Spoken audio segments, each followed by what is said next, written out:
I know for a lot of people the idea of working on great Yamadori every day would be a dream come true, but from a creative point of view it can be a little bit restricting because you have to respect the nature of the material and the design or the shapes and things that nature has put there.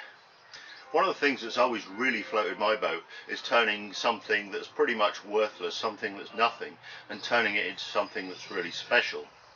So for the subject of this movie I thought I'd bring you something along those lines, and this is a privet.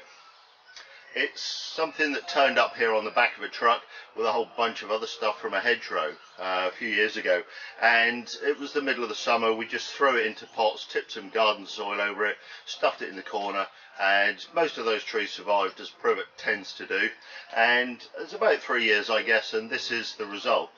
We've allowed this to grow more or less unchecked. You can see it's about 6, maybe 7 feet overall. We've got some good growth in here, but this is probably the ugliest privet I've ever had. It's yay wide, it's just been chainsawed straight through, but it's got a little character in there somewhere, so I decided that today we'd have a look at this and see what we can make. But this is a real challenge, and for me this is one of the more exciting aspects of bonsai.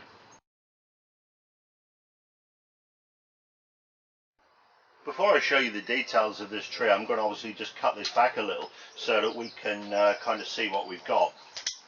Now, a lot of this branching has been grown so long because I need to thicken at the base.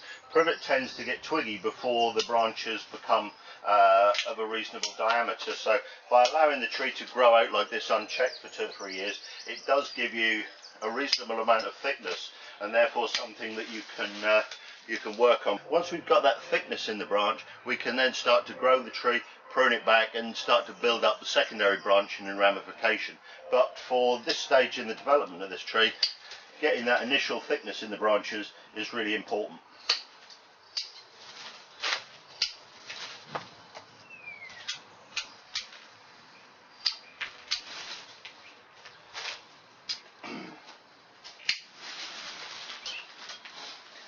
Branch.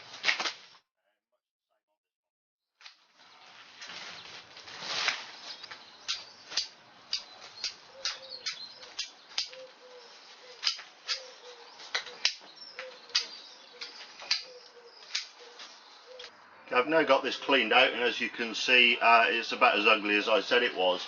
You can see here where the chainsaw has gone straight through it, but at the same time we've got a nice gnarly base on this trunk. A few bracket fungus here where there's some dead wood in it, and there's some nice character in here, but it's got real reverse taper. It comes out like this, so we've got a little bit of work cut out here. Obviously there's going to be some carving involved and then some basic wiring on the branches, but as I say, for me material like this is exciting because it's just a blank canvas that we can use and potentially more or less make just about anything out of it. On closer inspection, one of the first things that we're going to do with this tree is remove a dead part. You can see this part down the middle here, and this is completely dead. It's got no shoots coming out of it anywhere. And with privet we don't want to keep that because privet deadwood is not very long lived, especially when it's in contact with soil. So what we're going to do basically is take a little power tool and we're going to dig that right out, remove all of that dead completely, and then see where that leaves us.